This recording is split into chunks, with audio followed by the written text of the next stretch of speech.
வணக்கம். அன்பான வாழ்த்துக்களை பல பேர் பகிர்ந்து கொள்கிறீர்கள். உங்கள் அன்புக்கு மனமார்ந்த நன்றி. என்னையும் உங்களையும் சேர்த்து வைத்திருப்பது தமிழ் மொழி. உங்களில் பல பேர், வாழ்த்துக்கின்ற பல பேர் என்னை இதுவரை நேரில் சந்தித்து கூட இல்லாமல் இருக்கிறார். ஆனால் ஏதோ ஒரு பந்தம் எங்களை இணைத்து கொண்டு போய் கொண்டிருக்கிறது. முதலில் வானொலி மூலமாக அறிந்து கொண்ட பல பேர், அதற்கு பிறகு சமூக வலைத்தள பக்கங்கள் மூலமாக யூடியூப், ஃபேஸ்புக், இந்த இரண்டின் வழியாக தெரிந்து கொண்டோர் தான் அதிகம். வாழ்த்துவதற்கு ஒரு மனம் வேண்டும். அந்த வாழ்த்துகின்ற மனம் உங்களுக்கு வாய்த்திருக்கிறது.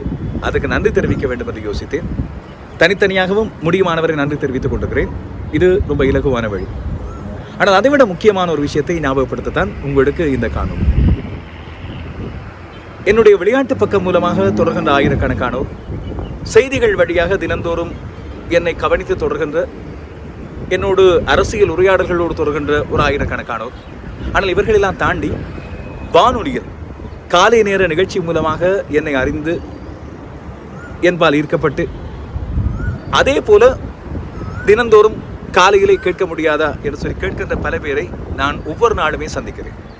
இன்னமும் இன்பாக்ஸில் மெசேஜ் வழியாக, வாட்ஸ்அப்பில் மெசேஜ் வழியாக தொடர்ச்சியாக என்னை கேட்டுக்கொடுக்கின்ற பல பேர், எப்போது இப்படி உங்களை சந்திக்கலாம், எப்போது உங்களை தினமும் கேட்கலாம் என்று கேட்டுக்கொண்டிருப்போருக்கு ஓரளவு ஆறுதலான செய்தியை சொல்லக்கூடியதாக இந்த காணொலியை தரலாம் என்று யோசித்தேன். அது இன்றைய நாள் பார்த்து வாய்த்திருக்கிறது. காரணம், அண்மை காலமாக இருந்த ஒரு பெரும் பரபரப்பு இன்றைய நாள் தான் முடிவுற்றது. எனவே இன்றைய நாள் தான் அதற்கு பொருத்தமானதாக தானாக வந்து வாய்த்திருக்கிறது.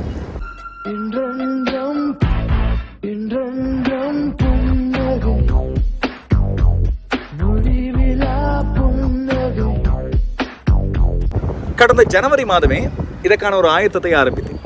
இந்த வருடம் 2025 ஜனவரி எல்லா விஷயங்களையும் போட்டு சாம்பாராக குழப்பாமல் ஒரு புதிய சேனல் வழியாக பல்ஸ்வே விஷயங்களை பேசுவதற்கு, எனக்கு மனதிலே பிடித்த விஷயங்கள், உங்களோடு பகிர்ந்து கொள்ள ஆசைப்படுகின்ற விஷயங்கள், அதன்படி என்னுடைய ரசனைகளை பகிர்ந்து கொள்ள, நாளாந்த நடக்கின்ற விஷயங்களை சுவாரஸ்யமாக சொல்வதற்கு, செய்திகள் என்ற ஒரு கனதியான பக்கமும் போகாமல் விளையாட்டு விஷயங்கள் தனியாக ஒரு பக்கம் இருக்க, ரொம்ப நகைச்சுவையான விஷயங்களாகவும் போகாமல் ரசனைகளை பகிர்ந்து கொள்ள, ஒரு சில விஷயங்களை கொஞ்சம் ஆழமாக சென்று கொஞ்சம் கனதியாக பேசுவதற்கு, வாசிப்பு போன்ற விடயங்களை பகிர்ந்து கொள்வதற்கு, இன்னும் பல விஷயங்கள் பரதம் பத்தம் பல்சுவை பேசுவதற்கு ஒரு தனி சேனல் உண்டு. ARV ரோஷன் பாட்காஸ்ட் என்று. அது பாட்காஸ்ட் தளத்திலும் அதை பதிவேற்றி இந்த யூடியூப் தளத்தில் தனியாக அதையும் கொண்டு சென்று உங்களோடு ஒவ்வொரு நாளும் என்று இல்லாமல் கிடைக்கின்ற நாட்களில், அதுக்காக ஆடிக்கொருக்க அமாவாசைக்கு ஒருக்க அது இல்லாமல் கிடைக்கின்ற நேரம், கிடைக்கின்ற சந்தர்ப்பங்களில் உங்களோடு பகிர்ந்து கொள்ள திட்டமிட்டிருக்கிறேன்.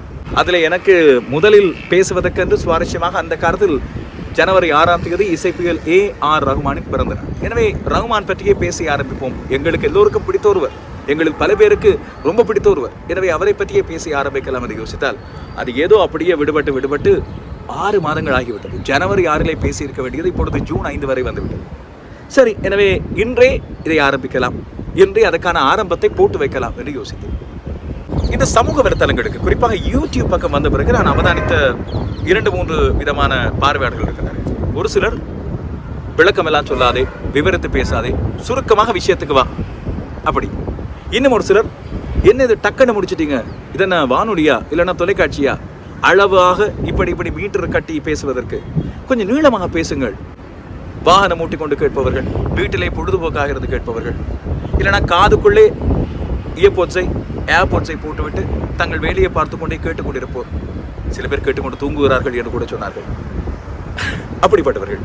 இன்னும் ஒரு சிலருக்கு சில விஷயங்களை மட்டும் கொஞ்சம் நீளமாக பேசுங்கள், நாங்களும் சேர்ந்து உங்களோடு ஃபீட்பேக் கொடுத்து கலந்துரையாடுகிறோம், லைவில் வந்து பேசும்போது தங்களுடைய கருத்துக்களையும் பகிர்ந்து கொள்கிறோம், சில விஷயங்களை ஷார்ட்டாக முடிச்சிடுங்க அப்படி சொல்கின்ற பல பேர்.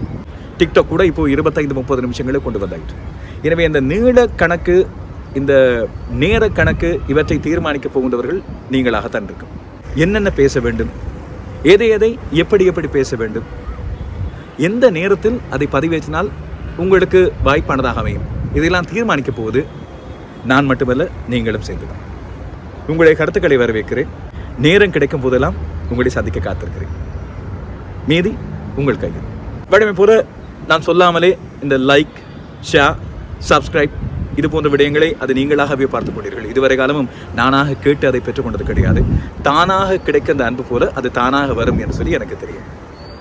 ஆனால் முக்கியமானது எனக்கு இதையெல்லாம் தாண்டி விமர்சனங்கள். அது ஆக்கப்பூர்வமான விமர்சனங்களாக இருக்கலாம், கொஞ்சம் திட்டி குட்டி திருத்துவதாக இருக்கலாம். எல்லாவற்றையும் அன்போடு வரவேற்க காத்திருக்கிறேன். மீண்டும் உங்கள் அத்தனை பேரின் வாழ்த்துக்களுக்கும் அன்புக்கு நன்றி. தொடர்ந்து பயணிப்போம்.